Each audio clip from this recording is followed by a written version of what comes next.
हाँ जी, ये है प्रश्नावली 4.1 NCERT book class 10th question number 2 का ये थर्ड क्वेश्चन हम करेंगे। इससे पहले हम इसके 2 क्वेश्चन कर चुके हैं। अब आज हम इसका थर्ड क्वेश्चन करेंगे। तो देखिए थर्ड क्वेश्चन में हमें क्या पूछा है कि आपको एक स्थिति दी हुई है, आपको एक शब्दों में एक प्रॉब्लम दे रखी है जिसमें को आपको द्विघात समीकरण के रूप में आपको क्या करना है, उसको चेंज करना है। ठीक है, एक शब्दों में प्रश्न दे रखा है आपको, उसको आपको क्या करना है, द्विघात समीकरण के रूप में चेंज करना है। द्विघात समीकरण से आप वाकिफ हैं ही, फिर भी मैं आपको बता देती हूँ द्विघात समीकरण किसे कहते हैं। द्विघात समीकरण में द्विघात समीकरण बोलते हैं यदि कोई दो घात का बहुपद है, उसको यदि हम इक्वल टू में 0 कर देते हैं तो उसको द्विघात समीकरण बोलते हैं। ठीक है, आया आपको समझ में? पहले भी मैं बता चुकी हूँ, काफी क्लियर कर चुकी हूँ कि द्विघात समीकरण हम किसे कहते हैं। ठीक है, तो देखिए क्वेश्चन में क्या दिया हुआ है, हमको लिखा है इसमें कि रोहन की माँ उससे 26 वर्ष बड़ी है। ठीक है, ध्यान से सुनिएगा कि एक लड़का है रोहन, उसकी माँ की जो आयु है उससे 26 वर्ष बड़ी है। ठीक है, उनकी आयु वर्षों में का गुणनफल अब से 3 वर्ष पश्चात, मतलब जो वर्तमान आयु है उसकी माँ की उससे 26 वर्ष बड़ी है, और 3 वर्ष पश्चात मतलब 3 साल के बाद उनकी जो आयु का जो गुणनफल होगा वो 360 हो जाएगा। ठीक है, अब तो देखिए आगे इसमें क्या पूछा है, हमें रोहन की आयु ज्ञात करनी है। ठीक है, आया आपको समझ में? उसकी माँ जो है वो वर्तमान आयु जो उसकी इस समय जो आयु है वो उसे 26 वर्ष बड़ी है, और 3 साल बाद उनकी दोनों की आयु का जो गुणनफल होगा वो क्या होगा, 360 हो जाएगा। ठीक है, तो आपको एक शब्दों में प्रॉब्लम दे रखी है, उसको आपको क्या करना है, द्विघात समीकरण में बदलना है। ठीक है, तो देखिए इस क्वेश्चन को हम कैसे सॉल्व करेंगे।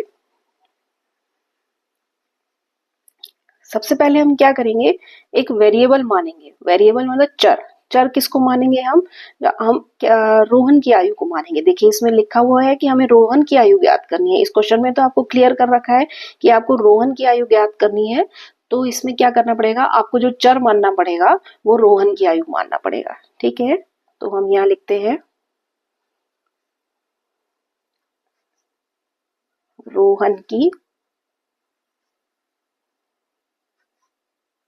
वर्तमान आयु। इस समय उसकी आयु क्या मानेंगे हम, x। ठीक है, और ये होगी वर्ष में। ठीक है, आया आपको समझ में? रोहन की वर्तमान आयु है x, अब उसकी वर्तमान में उसकी माँ क्या है, उसे 26 वर्ष बड़ी है, तब उसकी माँ की वर्तमान आयु क्या होगी, भाई उसे 26 साल बड़ी है तो इसमें यदि हम 26 जोड़ दें तो उसकी माँ की आयु आ जाएगी। ठीक है, ये भी वर्ष में होगी। ठीक है, आया आपको समझ में? हमने वर्तमान आयु रोहन की मान ली है, उसकी माँ की आयु क्या होगी, x प्लस 26, क्योंकि वो क्या है, उसे 26 वर्ष बड़ी है, तो हम क्या करेंगे, उसमें x में क्या कर देंगे, प्लस 26 कर देंगे। ठीक है, अब देखिए अब आगे हम पढ़ेंगे तो इसमें लिखा है कि अब से 3 वर्ष पश्चात। ठीक है, तो अब यहाँ लिखेंगे हम 3 वर्ष पश्चात रोहन की आयु, देखिए वर्तमान में उसकी आयु है x, तो 3 वर्ष पश्चात उसकी आयु क्या होगी, x प्लस 3। ठीक है, सिंपल सा क्वेश्चन है, हल्का सा थोड़ा सा दिमाग लगाने की जरूरत है। ठीक है, अब देखिए 3 वर्ष पश्चात हमने रोहन की आयु निकाल ली, अब 3 वर्ष पश्चात ही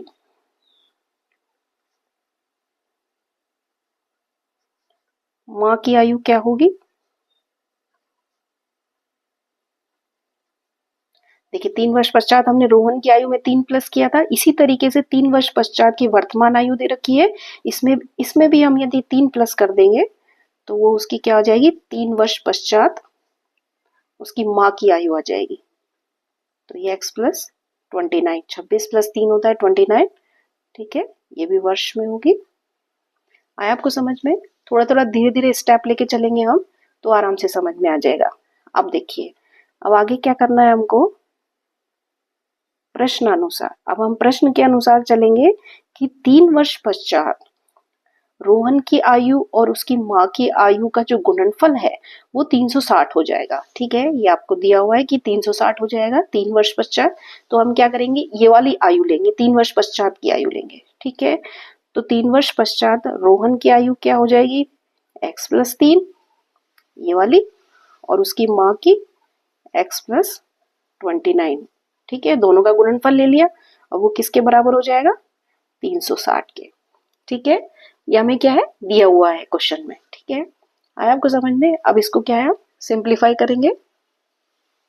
देखिए दोनों की आयु का गुणनफल मैंने ले लिया, वो 360 के बराबर आ गया। अब देखिए इसको गुणा करते हैं। गुणा करने में क्या करेंगे, x को पहले x से करेंगे तो x² आएगा, प्लस x को 3x से करेंगे तो 3x आएगा, प्लस 29 को x से करेंगे तो 29x आएगा, और 29 को 3 से करेंगे तो प्लस का आएगा 87। ठीक है, इक्वल टू में 360 है ही। ठीक है, आगे देखिए x² यूं का यूं लूंगी मैं, ये 3x है, ये 29x है, 3x और 29x को मैं यदि प्लस करती हूँ तो ये हमारे पास आएगा 32x प्लस 87। अब इस 360 को मैं इधर ले आती हूँ, इसका पक्षांतरण कर लेती हूँ, दाईं साइड से बाईं साइड ले आती हूँ, ये आएगा x² प्लस 32x। इसको 360 माइनस का है और 87 प्लस का है, इसको जब हम सरल करेंगे तो ये आएगा माइनस का 273। ठीक है, देखिए माइनस का इसलिए आएगा क्योंकि 360 माइनस का है और ये एक माइनस का एक प्लस का है, तो दोनों माइनस हो जाएंगे।